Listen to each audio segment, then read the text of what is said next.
Welcome to the Table Leadership Podcast, where everyone is invited to pull up a seat, and all leaders have a voice to contribute to the conversation. We're glad you could join us today. And now, your host, Cyon Edgerton.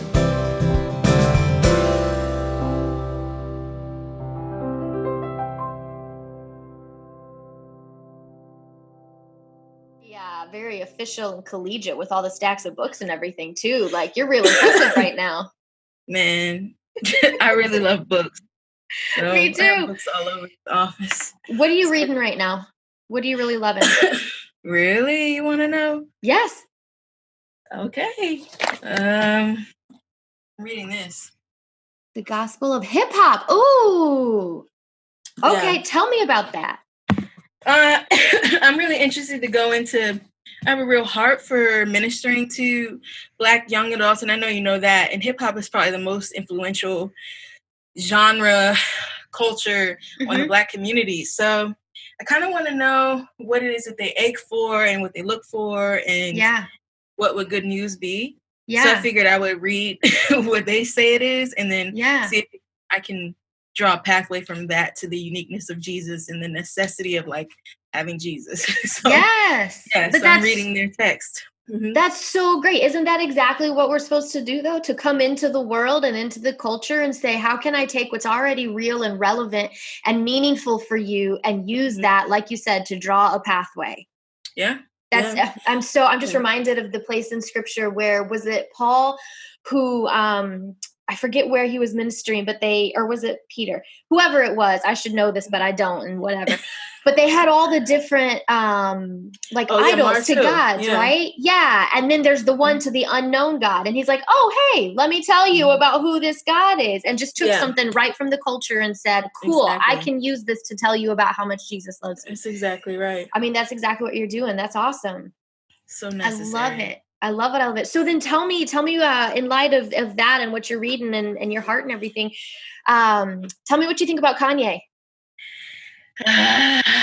Are we doing like real talk? I mean, I'm just curious because I know your heart and I know what you do. Yeah. And so I'm just wondering, how are you processing this? I am being convicted by the Lord in the sense that, like, in my concern for Kanye, I hadn't been celebrating to the same level as I had been concerned. And so I'm celebrating that he has more language for what he believes and has it seems like what he had in his head has just kind of transitioned to his heart. Yeah. And that's good.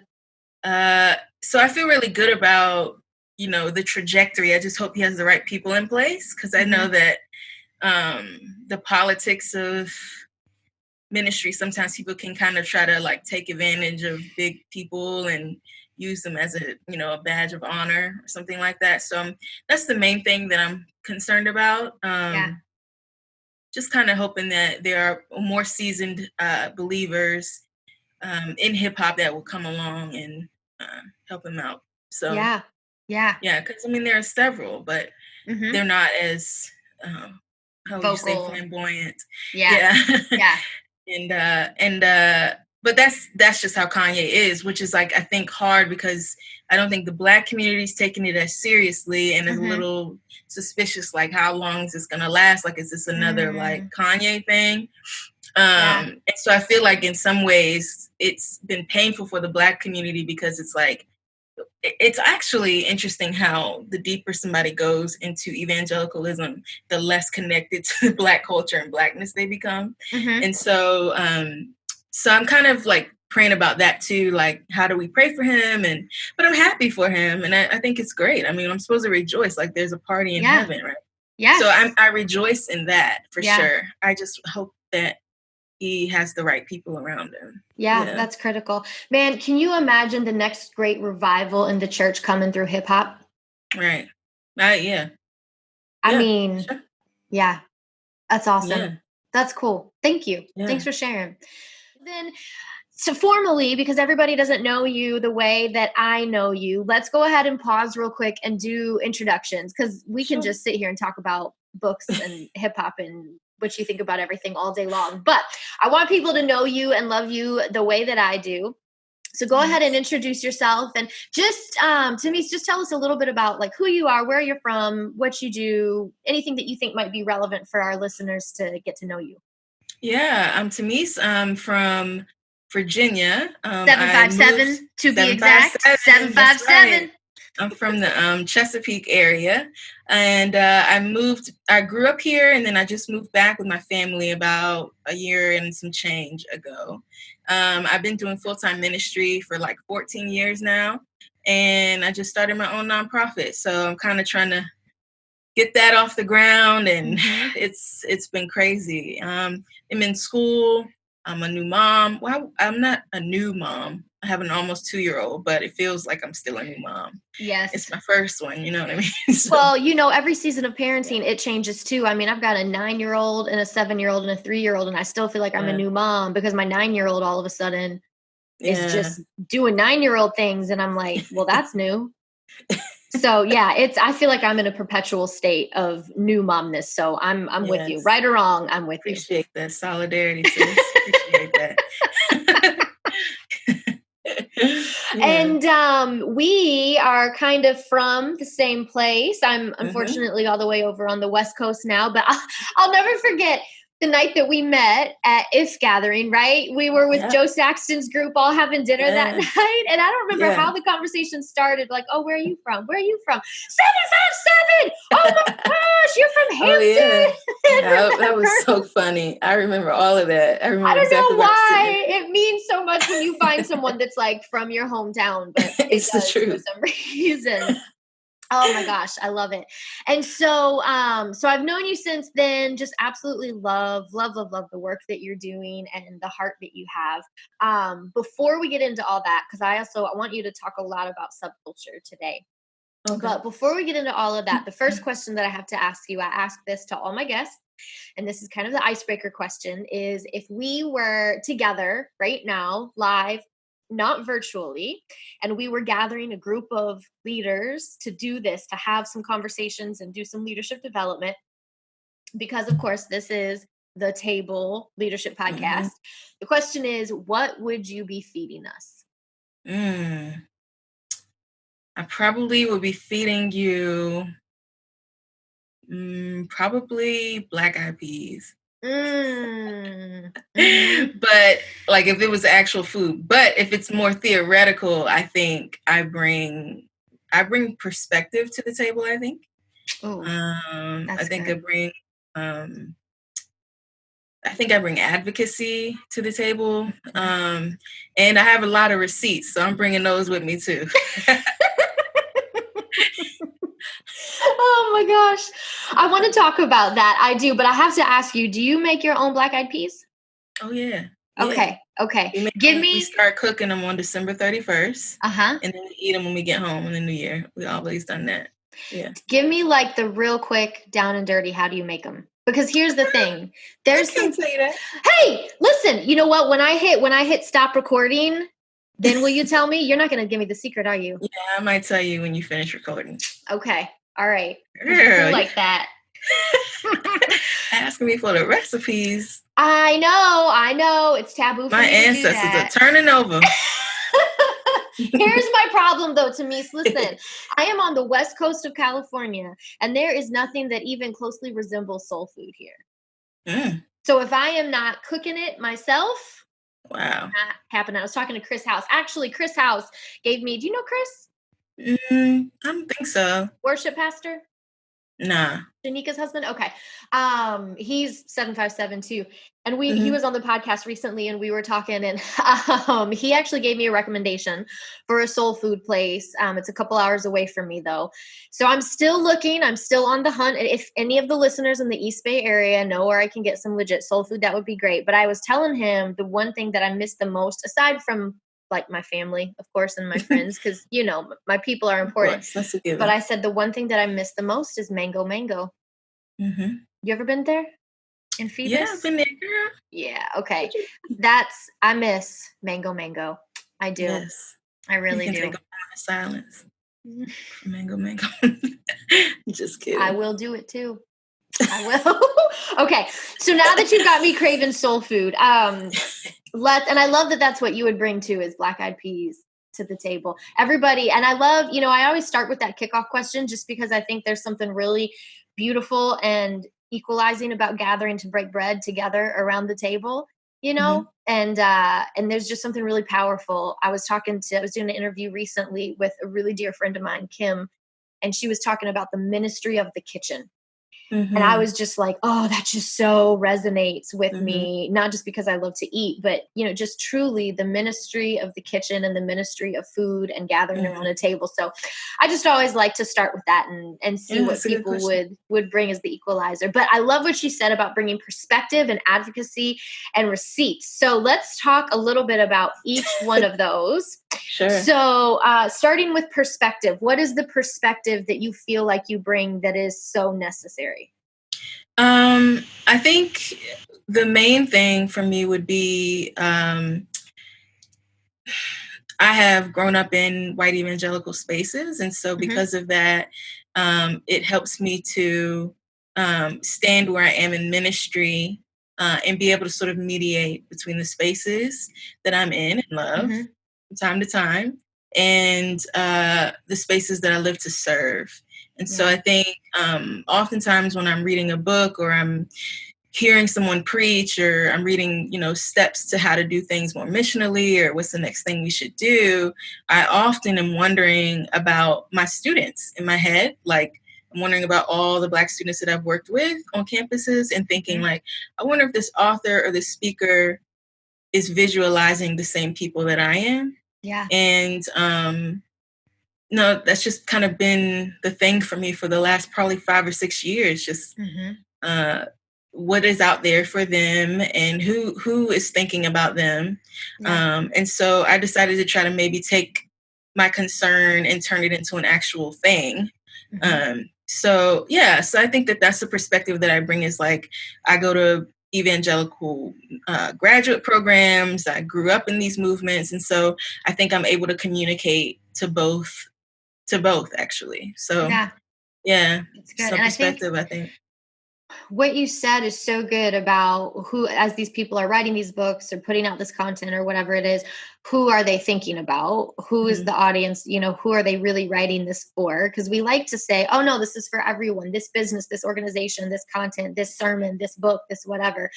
Yeah, this is for everyone. But the reality is usually it's for the people that are like us, because that's who we naturally are most inclined to be able to relate to. And that's who, whether it's intentionally or not, consciously or unconsciously, that's who we're directing it at, because that's who we're connected to. And it takes so much intentional work to grow, like you said, that perspective, and to be able to actually say, hey, who am I writing this for? Who am I doing this for? Who am I producing this for? And when I imagine that crowd in my mind, is it diverse? And even if it is, do I actually know how to serve every single person that I'm trying to serve? Because it's one thing to say, oh yeah, I want to write for, or I want to produce content, or I want to start a business or whatever for the underserved or the marginalized or whatever else. But do I actually share the perspective? Do I actually know what helps and what hurts? Exactly. Yeah, exactly. And you bring the perspective, obviously, of being able to say, hey, I can help educate and inform you of how to do more good than you do harm. Amen. Yeah. I think graciously, though. Yes. Oh, no, you do it so graciously. But I mean, I think the truth is there's so many places where the white evangelical movement has wanted to do good, but has ended up doing way more harm, not intending to, not meaning to, but by being grossly misinformed about what the real need was, and about coming in as, with a savior complex instead of coming in to serve and support. Anyways, now I'm kind of going off in a different direction. But yes, I did. Yes, and I will absolutely stand by it too. Give me your take on that, though, from someone who's working the other side of that field. Just I don't even know what the question is, but just give me your gut response to that. Sure. I think for students of color, particularly Black students, I can't speak for all Black young people in all the earth. But what I find more often than not is that the questions they have, they're not getting the answers to them. So I think evangelicals come in with this list of like apologetic answers and these sort of diatribes about what a person needs to hear about the gospel. We'll just give them the gospel.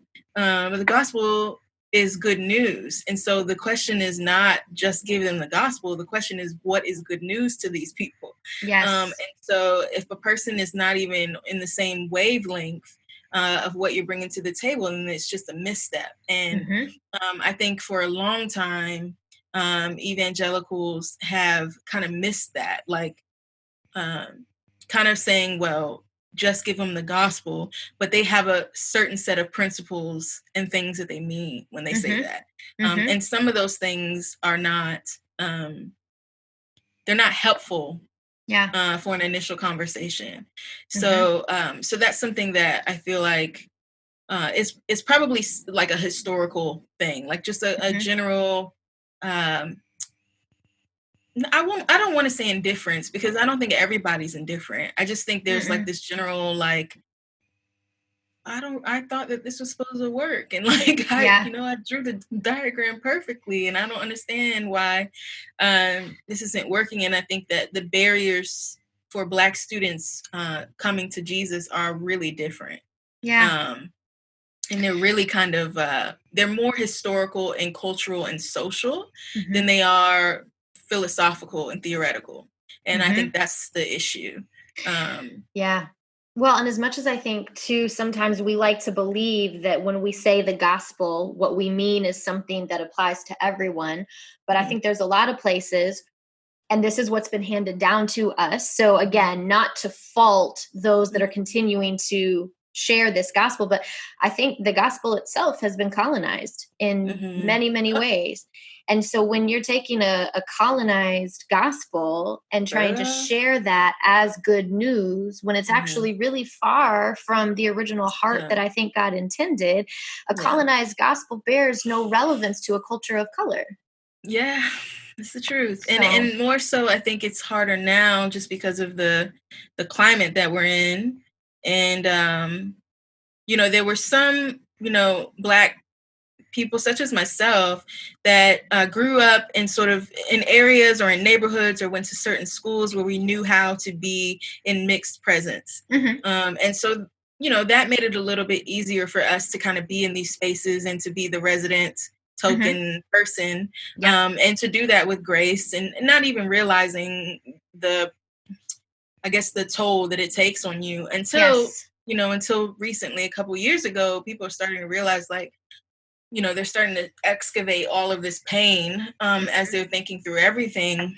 And I really feel that there's room for those people as they heal and reconstruct and decolonize and remove and extract poison from what we believe, that I think that's the hope for us, actually, those individuals who cling to Jesus and sift through everything else. I know that's what I've been doing. And that's true for a lot of my friends as well. And I think, over the years, I think attempts have been made, but what's happened is we went from saying, okay, well, you don't have a seat at the table to, oh, no, you have a seat at the table, but you don't have a voice. And then we went to, okay, you have a seat at the table and you have a voice as long as it doesn't offend me too much. And as long as it sounds like mine. So if you're okay code switching constantly, then you can be at the table and have a voice. But we have yet to really come to the place where we say, you have a seat at the table, you deserve a seat at the table, you have a voice, and we want your voice to bring its truth and to sound like it naturally should sound, not have to code switch in a way that is easier for our white ears to receive. Yeah, I mean, I think it's really funny when you think, like Black people, a lot of times when they're invited to like a cookout or something like that, they'll say something like, well, who all is over there? And that's going to help them determine whether they're going to go or not. Yeah. And the funny thing about it is like I've heard a lot of conversations about seats at the table, but the problem is they didn't have anything to do with setting the table or what we're eating. Yes. And so I appreciate this, but I'm allergic to that. I don't eat that. This is actually detrimental to my system. And so instead of actually asking someone to come in and set the table and create that table, I think that would do a lot more in terms of dignifying and valuing the voices, as opposed to like, come on and sit down and eat what we got for you. That's such a good point. So I'm wondering about ways to do that, and what types of examples of that do we see, and I think, this is one of them. And I'm thinking about others who are kind of trying to do this in a real intentional way. I really appreciate it. Yeah. Well, you make such a good point too. Who built the table in the first place? Right. I mean, if we're still talking about a table that I didn't help build, like you said, food that I didn't help, maybe I'm being invited to pull up a seat, but still it's in a colonized space. And so that complete deconstructing of everything, and look, we have to start over from scratch, and we need to build this table together. Better yet, how about you build the table? And gosh, if we could be so honored as to have a seat at it and to learn from you, because we need to, that pendulum swing kind of needs to go the other way. That's good. I love the perspective that you bring. The second thing that you said, which, we've kind of talked about a little bit, but you said advocacy. What does that mean for you right now? Well, right now, I think when I'm advocating for these young people, I think it means that I'm really kind of bringing the plight into the spaces that I'm accepted in, because I know that those things are the reasons they don't come into these spaces. And so I think for me right now, advocacy is obviously what I'm doing with subculture, but just when I'm in spaces like this, when I'm on podcasts like that, I often bring them up, and I just put them in the room. I bring them with me to the space. And, at school, they call me a troublemaker because I do that. I do that often. Like, this doesn't make any sense to Breon at all. And it should, especially because Breon is going to be leading the church in the next 40 years. So I think advocating for them now, so that, again, there is a table that is set for them to inherit, as opposed to like, what are we supposed to build from this? So I think that's the way I'm advocating right now. Like, advocating for discipleship that takes their unique dynamics into consideration, and advocating for their socioeconomic needs, and advocating for the ones who are in school, who've already made that step, who still face situations that could keep them out of school and send them all the way back to toxic environments. And it's like, at that point, it's like, what can we do to keep that from happening? Students want to grow. They want forward mobility. They want to matriculate out of school into the workforce. But there are real things that hinder them that don't hinder their counterparts. And they need a voice in other spaces. And it just so happens that most of the resources are in white evangelical spaces. So with that in mind, with the need that there is and the resources and where they are, tell me specifically what you're doing through subculture. What kind of inspired that, and what is the actual work that you do? Yeah, I think everything I said is what inspired it. But so I won't go into that whole long spiel. But basically what we do is we raise scholarships for students who face a crisis in college. So anything from a parent is sick and they don't have the money to get home, we'll buy the flight, or if they don't have groceries for that week, or they need their car fixed, or we write checks to financial aid for them to keep them in school so they can register. And we see this as kind of clearing the path for them, not only to like finish school, but also to Jesus. Because again, their needs and their questions are connected to all of that. And so we need to show them Jesus and show them Jesus breaking in. But I think what we don't want to do, we never write checks or anything to actual individual students. We only write it to like the car mechanic, or we buy a grocery gift card, or we go directly. We're getting to know all of these like financial aid folks. It's really great. we'll call the school and we'll pay on behalf of the student and things like that. And then the cool thing is, like, when a student applies, they have to give us either a counselor reference or ministry leader reference, somebody who knows this student, who can help this student when they receive the help, who can actually flesh this out as part of the discipleship process with them, as opposed to just getting a check in the mail. So we do all of that, and that's the way that that subculture works. So on the other end of what we do like digital resourcing, digital discipleship, and then we do curriculum and consulting for people who want to break into those spaces or do it more effectively. We use that money that's generated to go into our scholarships as well. So that's kind of like that's the gist of what subculture is and does. Yeah. I love it. And where does your funding come from? Are you fundraising? Yeah.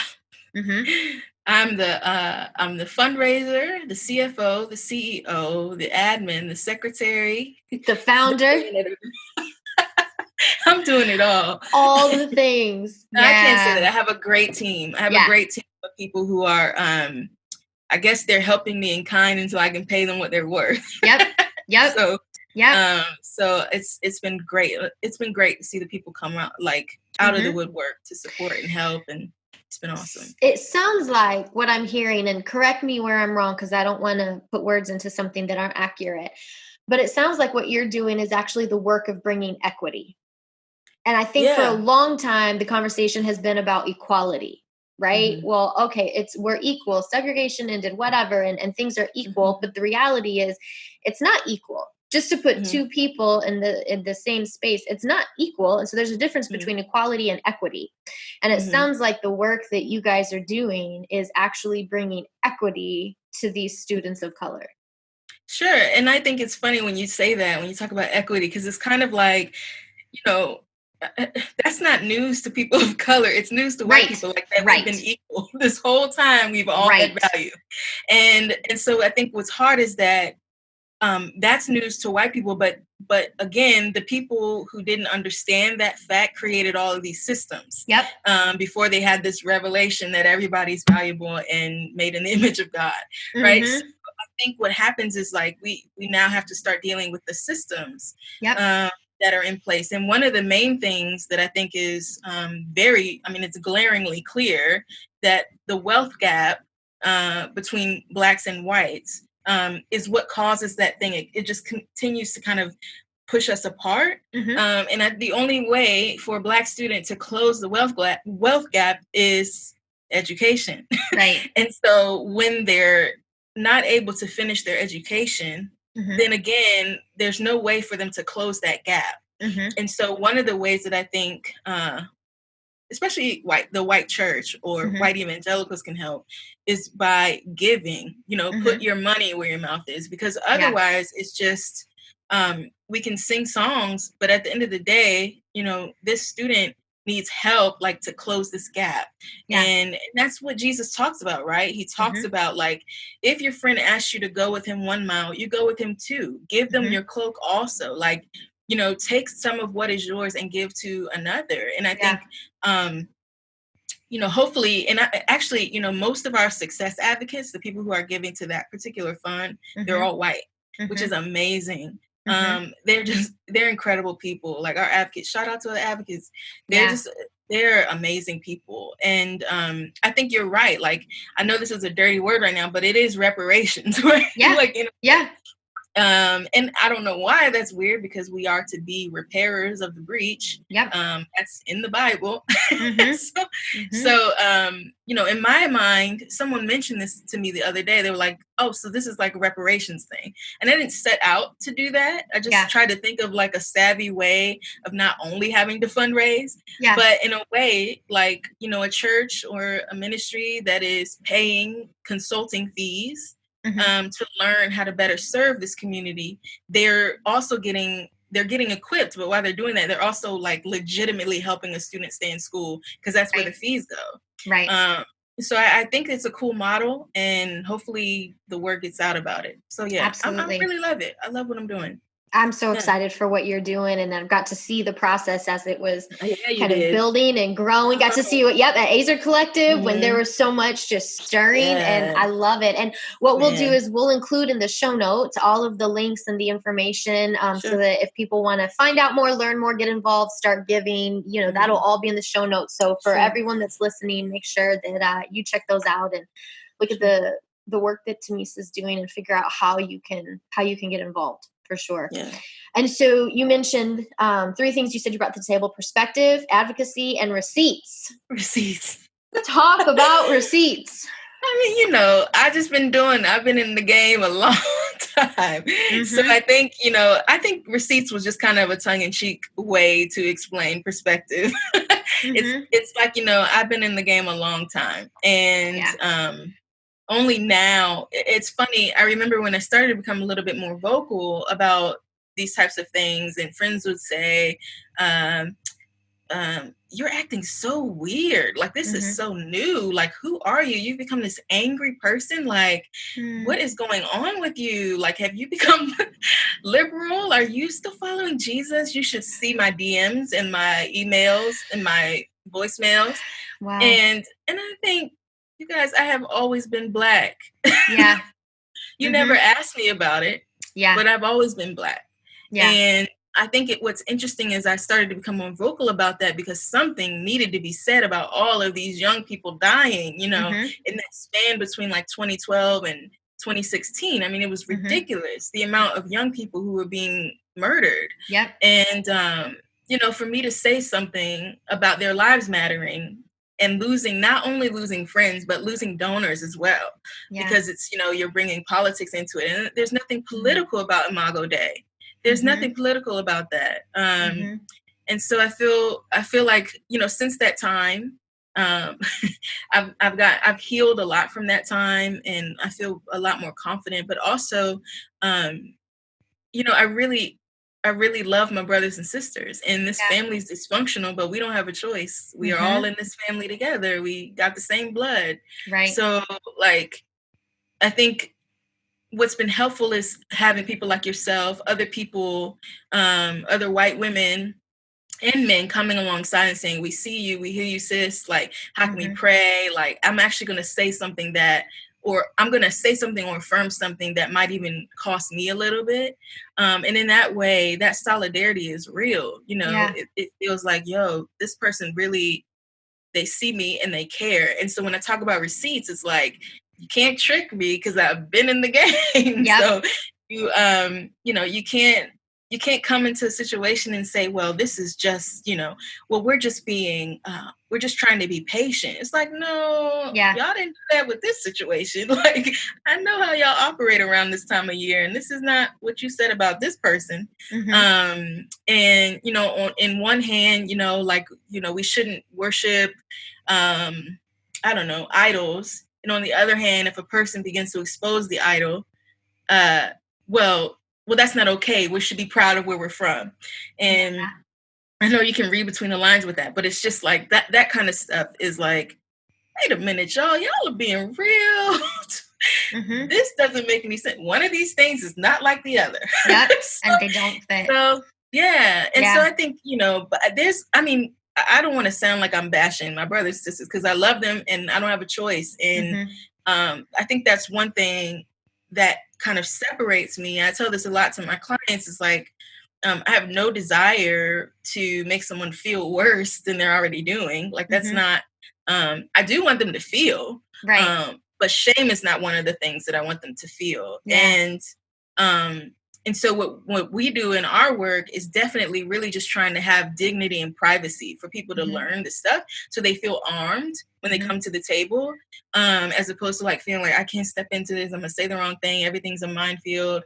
We're just trying to kind of equip people with like the tools and the knowledge to where they step into a conversation and they know what redlining is, or they know what the Black codes were, or they know who this figure is and why it matters. And so next time somebody on the news says something sort of ignorant, that person can go, oh no, you know what? I think this will be offensive to my friend because of this that happened in history. Yeah. And so that's kind of what we're trying to do. And And I feel like that's something that I bring to the table, because there's a lot of angry people out here. And I can say that their anger is, even if it's not, or the ways they're expressing their anger is not defensible, but it's understandable. Yeah. So I think one thing God's gifted me with is I've had really amazing relationships with white believers. And so that kind of helps me to say, like, this person is not my enemy. But I think God might be calling me to, like, go with him 2 miles, and be inconvenienced by this conversation, and then knowing myself enough to go, like, I'm tired, I can't do y'all today.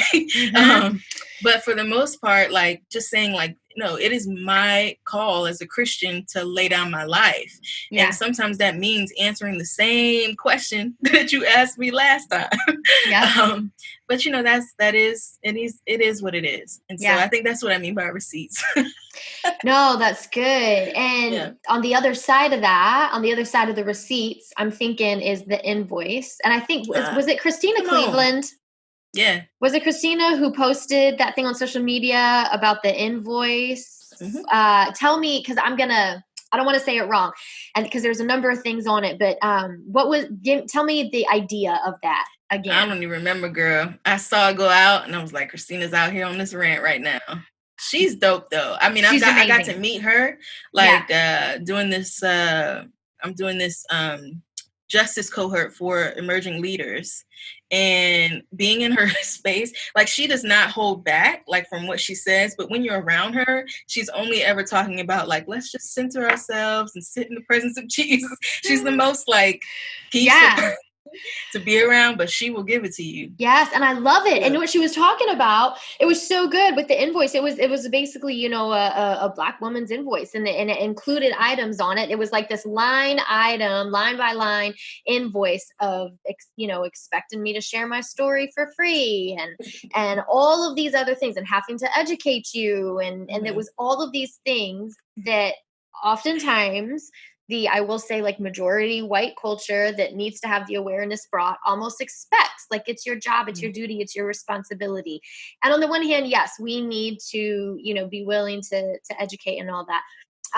But there's a place where we can learn on our own. I mean, I can give you a slew of books to go read, to be educated. And, this is not, we don't have diverse relationships so that we can use those people to educate us and fix us. I tell people all the time, if you don't already have someone of a different ethnicity than you that you're in deep enough relationship with that you can talk to this about, then start with some books. Because it's, we don't have token friends just so that they can educate us and walk us on this path of raising awareness. And of course, we, the majority culture, need to be doing that work too. It's not all your job. I was just talking in another podcast that I recorded recently with my friend Kim about this. How there's a reason that the majority culture needs to have a voice in this. It's the same way that it's affirming for me as a woman, a female preacher, when a male counterpart affirms my leadership, affirms my voice on that stage, affirms me being on that platform to preach and to teach to crowds of people that include men and women. And that majority culture lending a voice is powerful and affirming, and needs to be sharing in that responsibility. And so there was actually a question in all of that, believe it or not. I know I'm going like a million different places. It's great. But it's great. My real question is, what does soul care and self-care look like for you? Because this is exhausting work. It is hard work. That's what made me think about the whole invoice thing that Christina posted. And you mentioned, that you're willing to go those 2 extra miles, but then there's also the days where you're able to say, I can't deal with y'all today. What does soul care and self-care look like for you when you are doing the difficult work that you're doing, especially as a woman of color, when there's this expectation that, you're going to give us your story for free, give us the answers, fix us, lead us, even though we aren't actually sure we want you to. I mean, it's just, I cannot imagine, honestly. And so that soul care, self-care piece, it's got to be critical. What does that look like? Well, first of all, I don't enter into any of those relationships without, the yes of Jesus and the smile of Jesus. And so that's the way I know I'm going to have grace for this situation or not. Another thing I've been doing is, like, trying my best to stay off of social media.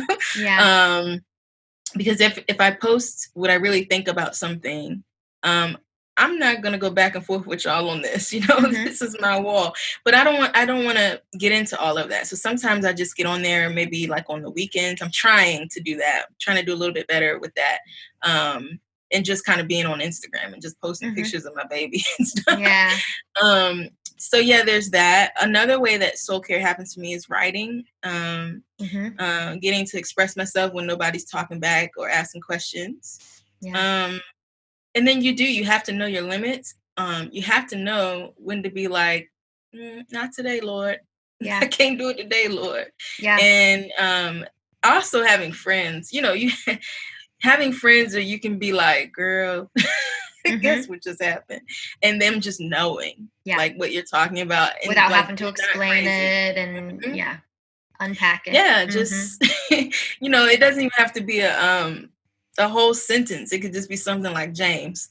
And everybody be like, girl. Yeah. And you don't have to say anything, and that's really healing. It's great to have good friends like that. And then my spouse, I mean, like, I shouldn't have said him last, but we get it. The last will be first. But yeah, like Paul is like completely not in this world in terms of like in the ministry world. Now he's very vocal, but he's like, he doesn't really care. He's not trying to, he's just being himself. But, people will often ask me when I meet new people, well, what does your husband do? Is he in ministry? And I was like, yeah, he ministers to me. Like that's his ministry. Like he wants nothing to do with this. And so I think a lot of the things that help me is like when I'm home, it's like, what's for dinner? It's not like critical race theory all night, Yes. And so, it's, Baby Shark and Peppa Pig and, we're having s'mores or something. And I think that like Paul has a real good ability to snap me out of my space or to just be like, get off of the internet, like just get off the internet. And so, I think that that's something that I really appreciate, that I've come to appreciate about him more as time has gone on, because he usually can see when things are taking a toll on me before I can. Yeah. And so, having a husband that can recognize that and friends that can recognize like in T-9 days, you are going to have a breakdown. Yep. So yeah, I think that's it. And I mean, I learned from Christina about breathing exercises and all that kind of stuff. Like been doing that, doing body scans, and it's been kind of dope though. I like it. That's great. That's huge. Can we talk for a minute about the role of a supportive spouse for someone who is, because when you said that, I love it. And you make me think of my husband, Mike, because he's really the same way. He's not in ministry, vocational I mean, everybody's got their mission field, right? You know what I mean? So he's not in vocational ministry. When I was pastoring, at FLC, he was working for the city. Now we're out here and I'm still pastoring and leading and starting this nonprofit, and he's got a government job. And so we live in very different worlds professionally. And that used to really be a sticking point for me. I'm going to just be 100% real right now. And I used to think like we need to be at the same place. But the reality is I am immersed in this culture. I am immersed in the church. I am immersed in these justice conversations. I am immersed in all of these things that he's technically not. And he's on his own journey, and he's going on his journey at his own pace. But this, and I can share with him, I can talk to him about it all day long, of course. And he's so open to hear about that. But at the end of the day, my real partners in the work that I'm doing are outside of my home. And what he has always done is supported. Like you said, you know what, babe, tonight we're watching Scandal. I don't want to hear about the budget meeting. I don't want to hear about the website that you still need to create. Like, we're going to eat popcorn and watch Scandal. And and so the ways that he ministers to me in just allowing me to have a safe space to rest or whatever else is needed. What are some of the other ways? Because I think about how many, if we could talk to the partners, especially the male partners of women who are leading in high capacity ways, what does it look like to do that well? Well, I think, what's helpful is they know, well, like Paul knows all my junk. So it's like, it's very helpful for him to be like, I appreciate that everybody just gave you a standing ovation, but the way you hung up the phone with me just now was not okay. Yeah. Quick to bring you down to reality of like, yes, this is the most important thing is my sanctification. Like, it's not a platform. It's like this person here, And so I think that way, I think also they need to know how much, like if Paul was sitting here, I would say, you need to know how much I need you to stay like steady for me and to like when you're doing ministry, especially as a woman, there's all this extra, there's a lot of extra. And like you need to be able to be not on all the time. And I think women in general struggle with that. But I think for a guy to say like, you don't have to be on right now. Like you can go. My favorite thing that Paul does is like, he can tell when I just need to go into the room and shut the door and just lay on the floor. Yep. So like, I think that the things that are really helpful for me, or what I would tell guys that have spouses who are out here and doing ministry, it's just like, don't underestimate the little thing. Because those are the things that really go the longest way at the end of the day. Yeah.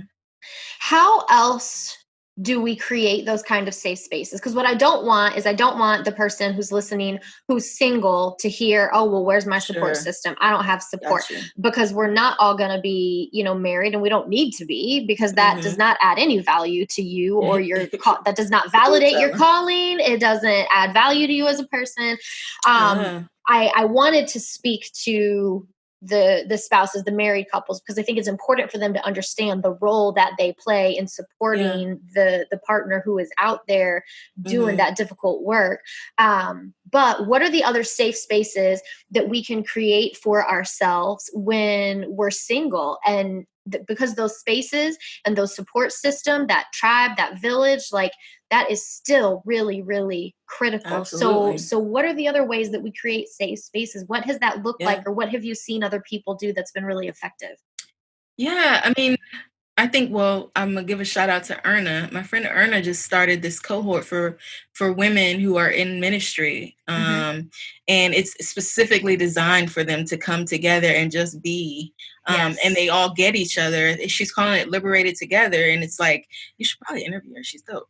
Yeah. But like she's starting this space called Liberated Together, and it's just for women of color who are in ministry that need a break and just need to come together and not be okay. Just to be messed together sometimes. And so I think if you have a space like that, or if you don't have a space like that, I would definitely try to find that space. I'm trying to think of other ways that a place could be made for support. Well, the cool thing about being single was that the person that I got my feedback from was not sinful, because it was me. So I could really, really believe and follow what he was saying, because he didn't have a sin nature. So that's helpful. And I kind of miss that sometimes about my singleness. Like, hold on, I don't know if that direction or that leadership is right. I can always trust that leadership. And I got married later in life. So like, I feel like if I hadn't had that all through the years, I started ministry way before I got married. And it was just a consistent amount of like journaling, talking with the Lord, and living my best life. I can say that I loved my life like until I got married. And I think doing things that you love, knowing what you love, figuring yourself out. And if you're out here doing this work, like find a couple of people who enjoy what you enjoy and do those things with them. That's kind of what I did. I mean, I don't know. I'm not, a sage or anything like that, but no, but that's good. I love how you talked about, learning yourself, get to know yourself, figure out what you enjoy and do those things, because self-care, taking that time, it's not a luxury. It's a necessity. It really is, especially when you're doing the work of leadership, whatever space you may be leading in. Self-care is a necessity, not a luxury. And taking the time to do the things to, first of all, discover what feeds my soul in the first place. Do I even know that? And then secondly, actually taking the time to invest and engage and do those things. It's critical to our well-being and to our longevity in the thing that God has called us to. You know, I honestly believe that the enemy, the greatest tool that he has in thwarting kingdom work is burnout. If he can get us to burn out by neglecting our rest and neglecting our self-care and not engaging in community and relationships and mentors and counseling and all of those things, if we can just go and give, the faster we burn out, the quicker he doesn't have to worry about us anymore and can move on to the next person, because our kingdom work is not getting done anymore. And so our self-care and our rest is actually one of the ways that we fight against the schemes of the devil.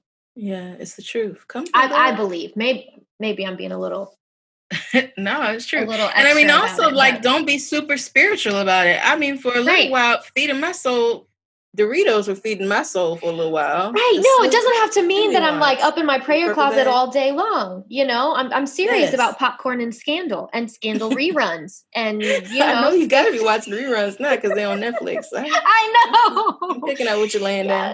Yes. Karen Washington is like, she's my soulmate, I think. So. But yeah, absolutely. Absolutely. That's good. So, tell me about your friend. You said she just gathered a group of women. She just started it. In order to create a safe space.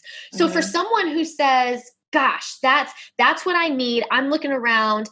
I don't feel like there's anything created yet. I need to be part of something. It may very well be that, you know what, we just need to start something. And so what did she do? Did she just grab some people that she already knew? I mean, what did that look like? Basically, she already had like a lot of relationships. Like she's amazing. Like, Erna's amazing. And she had all these relationships, and everywhere that she would go, the women, particularly the women of color who were in ministry, would say the same things to her. No matter where she was, it was always the same thing. So she decided, like, let's just create a space that answers those particular things. And so it's been, percolating for a long time for her. Yeah. But she just launched it like a few days ago. And I think it's going to blow up. I mean, because it's really, and she's particularly gifted at, like, I don't know, just kind of, I wrote about her one time that, like, she will encourage feist in your soul, but also give it rest. And it's real. She has that real good ability to do that. And so I think, like, I can see women like her, like yourself, like, beginning to create these spaces that really have not been created. I mean, and like, it was Joe, like, this first time I met any women like this was when I met Joe. And so, like, gosh, like, there are all of these people who are creating spaces for one another and seeing the gap, and, like, I'm just going to create that, not just for me, but for my sisters, Yes. And so I feel like, like, what's happening right now with women in leadership, I think the reason it's coming under attack is because we're actually, we're breaking some ground. And I mean, it's liberatedtogether.org, I think, I think that's the website. I don't know. Okay. Awesome. We'll have to check it out. I'm up here giving shout outs. No, yes, do it. I love it. And, it makes me think too, what would you say, what are some of the ways that men who desire to support women's voices in leadership, what are some of the things that they can do? Because, like, I'm thinking about the women who are listening right now who are leading and who are saying, yes, I love it. I need this. I need those spaces. And then I'm thinking about the men who are listening who are thinking, okay, well, then what's my role? And, like, the first thing that comes to mind for me, and then I want to hear what other things you would share. The first thing that comes to mind for me is understanding, and it's similar to the race conversation, although in a very different way, obviously, but understanding that we need space to be together as women. And this is not us not trying to be in community with you. Like, yes, we want mixed gender spaces, and that's good. But at the same time, when we walk into those spaces, we're already carrying something, and we're carrying your expectations, and we're carrying who we're supposed to be. And we need spaces where we can take all that off and just be us and just be ourselves, and not have to be censoring what we say or censoring our emotions, because the men at the table don't want us to be too emotional or too aggressive or too assertive. And I'm not saying this is in all situations, but it's just for a woman to come to a mixed gender table, she's already carrying a lot with her and on her. And so the first thing that comes to mind for me is, how can you as a man help build and facilitate spaces where women can be together just as women? If that just means that you're financially supporting it, then financially support it. If you're opening up space in your church for them to come meet and be together, if you are funding them to go have a retreat or to go be part of, what Christina's doing, whatever it may be, fund and facilitate and advocate for women to have spaces where they can be with other women, because those relationships are critical. We need to be able to take all that weight off and just be ourselves. And I think we're going to have to constantly fight for spaces for women to be women who lead together, so that we can start breaking down the competition and the scarcity mindset. When we're in relationship and community with one another, it's really hard. And when we're doing that well, like in true, honest, like gospel community with other women, that really begins breaking down the comparison. It begins breaking down the scarcity mindset. We're able to make space for one another. But so anyways, all that to say, the first thing that comes to mind for me, for men, is, man, fund and facilitate and advocate for women to have spaces where they can be women leaders together. What are some other things that the men who are listening can grab onto? Girl, I don't got nothing to say to that, but say la. There's nothing to add to that. That was a perfect answer. I don't have nothing to say to that. That was awesome. That's critical though, isn't it? Yes, I mean, as a woman, obviously, reflect. as a woman of color, you need those spaces with other women of color. But just having those spaces for women to be together is, in general, it's huge. Yeah. That's good. Yeah. So 2 final questions that I have for you. One, as we're directing people to subculture, we're going to have all of that in the show notes, and we'll post the website and everything. But what are some of the best ways that people can partner with you and support? If someone says, man, I want to get involved, what can they do? Well, never underestimate the power of coins. So that's one. But if you don't have the coins, which I understand, we need prayer. Like everybody on my team, like when we were going to do a conference, and so we did some rebranding, and everybody that week either had physical, emotional, marital. I mean, it was wild. Like the amount of attack the whole team went through. And so really, be praying for us. And the last thing I'll say is some of the most amazing situations that we've been in as a nonprofit have been because sisters who didn't have coins had friends, and they introduced me to their friends, and their friends introduced me to their friends. And so networks, like people who are philanthropically interested in helping Black students finish school, I don't know all of them. And so I think, networking, you can do Amazon Smile. Girl, anything. I don't know. That's Pray about it. The Lord will give you a list. I mean, I don't know. We need a lot of stuff. So people that have services, I mean, whatever. It's great. We'll take whatever. Okay. Awesome. Awesome. And then the last thing that I want to ask is, if you could leave a final word of encouragement for leaders, and I'm going to ask you to speak specifically a final word of encouragement to white majority leaders and a final word of encouragement to leaders of color. What would you say? What final, because I think there's been a lot of great content, and I think there's been you've given a lot of really good, practical application, right? Because, and I say this all the time, that information doesn't lead to transformation. Information plus application leads to transformation. So you've given us a lot of good information, and you've given a lot of good practical application. What final word, piece of advice, or encouragement would you give to white majority leaders?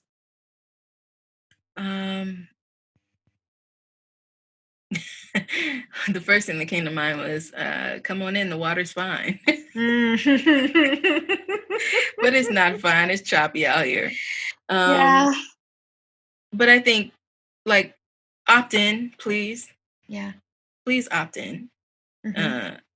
Because we need everybody's voice. Yeah. And, this is, the church is the most multi-ethnic organization that has ever existed. Mhm. And the world doesn't even get that. Yeah.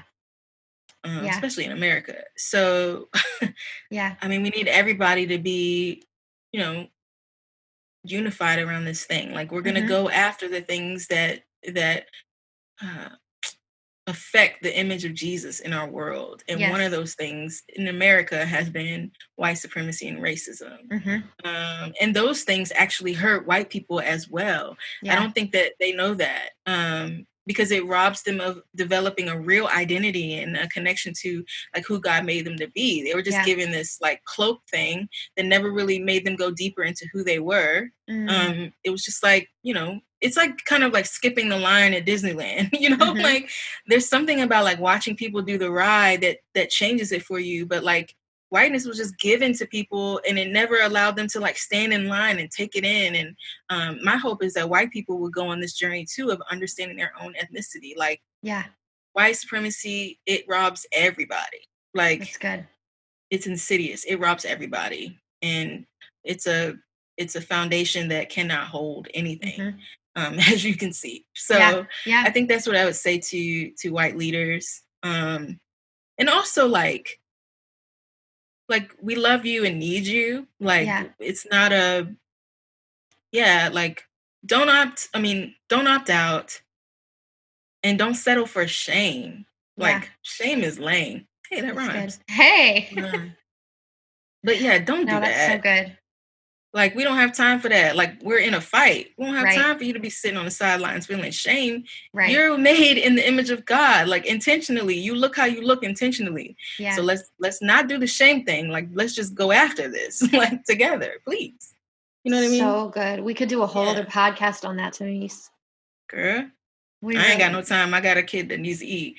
But look, maybe next time. we might have to next do a season, part fine. 2, seriously. Yeah, I feel you. That's fine. And And so- Black people, Black leaders. Yeah. What would you say? Oh, Jesus. I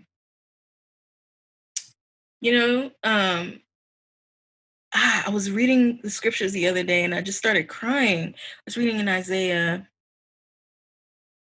and it was something about, it's Isaiah 11:11, I think, and it talks about a remnant will come from Cush. And every time in the Bible, God speaks about this remnant, it's this faithful group of people who stay committed to Yahweh through oppression, through loss, through pain, through sorrow, through transitions in land. I mean, through it all, God always has a remnant. And for me, I've been thinking about Black leadership in the church, especially since this thing came out about how Black churches are illiterate and not theological, which is just incredibly hurtful. Yes.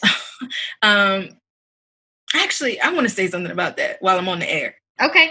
When you say something like that, and you think about the history of the Black church, and the fact that these people were able to see that these slave masters were not representing Jesus, and then to say that historically the Black church didn't get it, is really crazy to me. Yeah. Like, the Black church has persisted since they stepped off the shores. I mean, stepped onto the shores of America. Like, to say that they don't understand scripture and that they're not theological is whack. Right. And I just had to say that, man.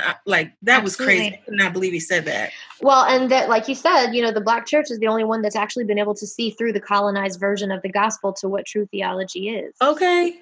That's what I'm saying. Like, come on, man. But anyway, that being said, sad. I think just telling Black leaders, like, a remnant is going to come from Cush. And in Zephaniah, it talks about how there's a gift that comes to the Lord from a people of smooth, dark skin. There is a role that we play in the unfolding story of God that is even in our text. Yeah. And to me, that is so dignifying. And so we just got to, take care of ourselves. Like I would say, take care of yourself. And our story is already in the text. Mm-hmm. That's what I would say. Preach, Tamice. That was good. That was powerful. I don't think I've ever read it that way either, so you just gave me so much perspective and a different lens. Like that passage and passages like it are never gonna, I'm not gonna process them the same now. Girl, that's why we need everybody at the table, right? Yep. Girl. Absolutely. I cannot thank you enough for giving us this time and sharing your story and just being willing to put everything out there. These are the conversations that I really, truly, truly love, because it grows me. It challenges me. And I need that. And I want that. God forbid the day ever comes that I'm not continuing to recognize just how much I don't know, and building relationship with those who can help pull back the veil for me. So I appreciate you so much. I know that our listeners do too. And I just want to say thank you. Yeah, no problem. I'll come back anytime. Appreciate We're going to have to do that, because there's like a part 2 and a part 3 and a part 4 in here. So so good. So good. Thanks for listening to the Table Leadership Podcast. Be sure to check out the show notes for links to the resources that were discussed at the table today and to connect with today's guest. Remember to subscribe to the Table Podcast and follow along on social media at The Table Leadership. Visit thetableleadership.com to learn more about current courses and coaching opportunities. And finally, you can connect with me, your host, at cyonedgerton.com or on social media at cyonedgerton. I look forward to the next time that you pull up a seat at the table.